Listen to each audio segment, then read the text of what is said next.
Assalamualaikum warahmatullahi wabarakatuh. Perkenalkan, nama saya Sari Wahyuni, NIM 1904030007 dari Teknik Industri Universitas Sumatera Utara.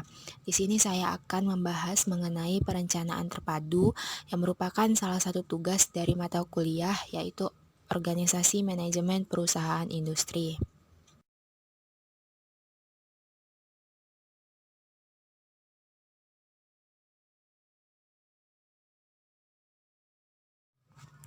Pada materi mengenai perencanaan terpadu, di sini saya akan membahas yang pertama pengertian perencanaan, yang kedua pentingnya perencanaan, ketiga tujuan perencanaan, keempat karakteristik perencanaan, kelima proses perencanaan, dan yang terakhir adalah hambatan dalam perencanaan.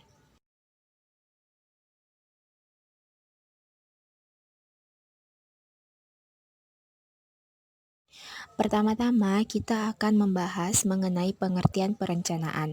Perencanaan dapat didefinisikan sebagai suatu proses menentukan sasaran yang ingin dicapai, tindakan yang seharusnya dilaksanakan, bentuk organisasi yang tepat untuk mencapai, dan SDM atau sumber daya manusia yang bertanggung jawab terhadap kegiatan-kegiatan yang dilakukan.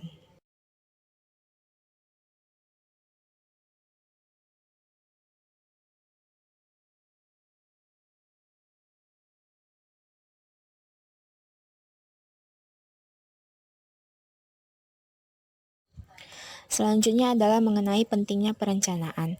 Menurut Juli Triarsa dan Suprihanto, manfaat dari adanya perencanaan dari suatu organisasi yaitu yang pertama sebagai alat pengawasan dan pengendalian pelaksanaan kegiatan organisasi.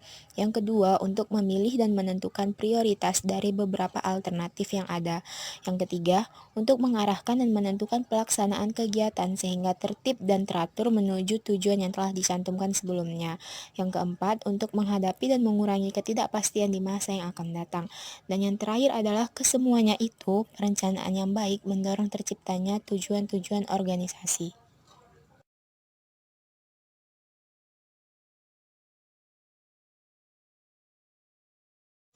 Selanjutnya adalah mengenai tujuan perencanaan. Robbins dan Coulter mengemukakan beberapa tujuan perencanaan, yaitu yang pertama memberikan pengarahan. Tujuan pertama adalah untuk memberikan pengarahan baik untuk manajer maupun karyawan non-manajerial. Dengan rencana, karyawan atau anggota dapat mengetahui apa yang harus mereka capai, dengan siapa mereka harus bekerja sama, dan apa yang harus dilakukan untuk mencapai tujuan organisasi. Tanpa rencana, organisasi dan individual mungkin akan bekerja sendiri-sendiri secara serampangan, sehingga kerja organisasi kurang efisien.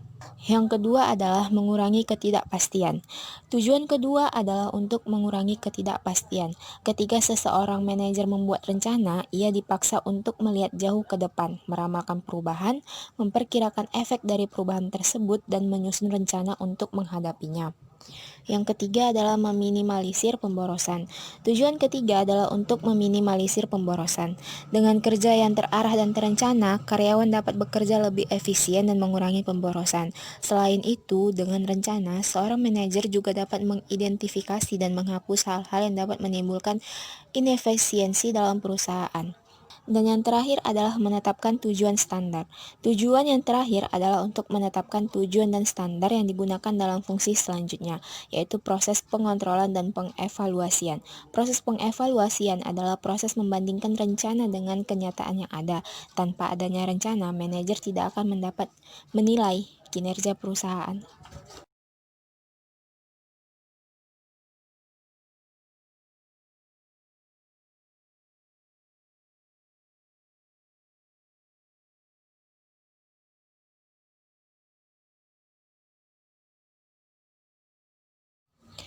Kemudian selanjutnya adalah mengenai ciri atau karakteristik perencanaan. Perencanaan yang baik mempunyai beberapa ciri yang harus diperhatikan. Di antaranya adalah yang pertama, bagian dari sistem administrasi. Yang kedua, dilaksanakan secara terus-menerus dan berkesinambungan. Yang ketiga, berorientasi pada masa depan. Yang keempat, mampu menyelesaikan masalah. Yang kelima, mempunyai tujuan. Dan yang terakhir adalah bersifat mampu kelola.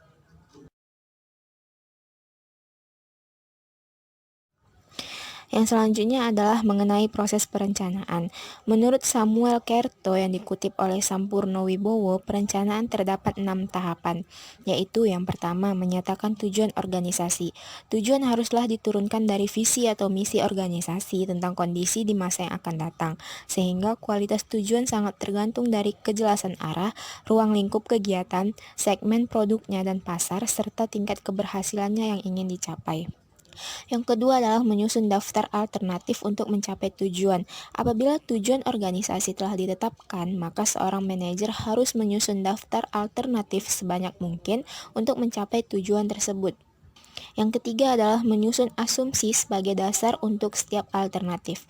Kelayakan suatu alternatif banyak dipengaruhi oleh asumsi yang menjadi dasar dari alternatif tersebut. Alternatif dikatakan layak apabila asumsi-asumsi yang muncul dianggap wajar dan relevan. Yang keempat adalah memilih alternatif terbaik untuk mencapai tujuan. Evaluasi alternatif juga harus dibarengi dengan evaluasi asumsi-asumsi yang mendasari. Seorang manajer harus mampu memilih alternatif yang terbaik berdasarkan kriteria yang ada. Yang kelima adalah menyusun rencana atas alternatif yang dipilih. Setelah memilih alternatif, maka manajer harus mampu menerjemahkan rencana-rencana jangka pendek dan jangka panjang atas alternatif tersebut. Menyusun rencana di dalamnya menentukan sumber daya yang akan digunakan, serta keahlian yang dibutuhkan yang nantinya tidak mengganggu pelaksanaan. Dan yang terakhir adalah mengubah rencana menjadi tindakan. Melaksanakan rencana adalah proses operasionalisasi upaya dan mobilisasi sumber daya. Pada langkah ini, kadang-kadang diperlukan penyesuaian dikarenakan adanya tambahan atau perubahan informasi, hal-hal di luar perkiraan semula.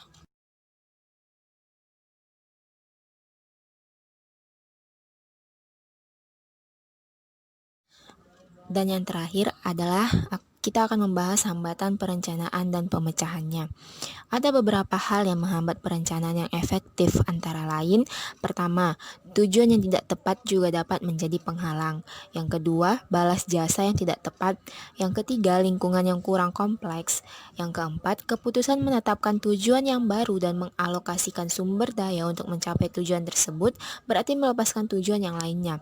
Yang kelima, beberapa anggota organisasi enggan untuk melakukan perubahan. Yang keenam, anggota organisasi mengalami pembatasan-pembatasan. Dan yang terakhir adalah anggota organisasi yang tidak mengalami lingkungan eksternal akan cenderung menolak perubahan.